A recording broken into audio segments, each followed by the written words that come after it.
Hello and welcome to another art house movie review. This time I'm reviewing the film The Damned Don't Cry, directed by Fyzal Boulifa. Now Fyzal is a really interesting film director. I hadn't seen his previous film, his debut film, Lynn and Lucy, so I took the opportunity to watch this as well. You can see similarities in theme between these films, but at face value they're so different. Lynn and Lucy is set on a typical working class estate in the UK. It's a very British movie, like an Andrea Arnold film such as Wasp or Fish Tank. The Damned Don't Cry is set in various places in Morocco. It's in Arabic and some French, and it has more in common visually with The Blue Caftan that I recently reviewed than an Andrea Arnold film. Running through the whole film of The Damned Don't Cry is a mother-son relationship.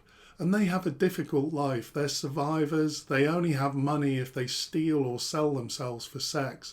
The mum, Fatima Zahra, is such a great character. She's always optimistic. She's always smartly dressed and colourful. She makes herself stand out, but there's a real dignity there. At the same time, she's often humiliated and judged, and it's sad. She left her hometown for a better life, but she's never really found it.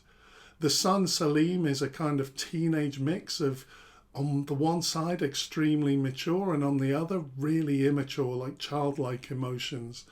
These two characters have so much depth. The writing and acting are so good. Both are played by non-actors, and they're incredible performances, particularly Salim, the son, who often seems to act with his face. Sometimes he's not saying something explicitly, but he's just saying so much with his expression.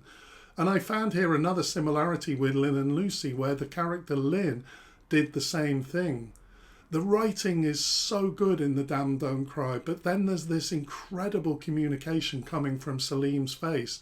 He has a really unique look which is used to maximum effect. They're just extraordinary performances, the two main actors in this film. The cinematography is amazing. We have beautiful, lush North African colours. Even the building site shot is impeccably composed. The cinematographer is Caroline Champetier, who worked with Leos Carax on Holy Motors and Lynette, and this pedigree seems to have really helped this film as well, I think.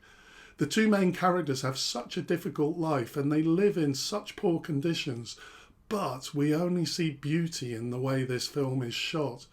There's a parallel between the dignity of Fatima Zahra and the locations used in this film. The characterization and cinematography in this film are both used in a really positive way. We know this is a life of struggle and humiliation, but this is never explicitly played out in what we see. In fact, the opposite. This is perhaps the biggest similarity with Lynn and Lucy. That film is set in a working class community where life is difficult, but there's no squalid living conditions, and some of the characters, especially Lynn, have such humility. Boulifa is making films that are entertaining and interesting, but have a deep level of sophistication in terms of the storytelling and characterization. There's also something in this film about expats and former colonial attitudes and capitalism, but all of this is deftly handled. It's never overdone. We do see a contrast between the locals and the expats.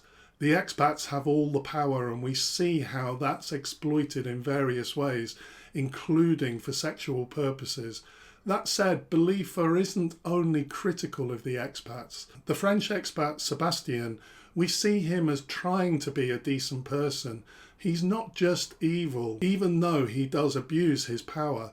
But it's almost unavoidable that his power will be exploited, even if it goes against his own principles. The system is rigged, and that's what we see in this film.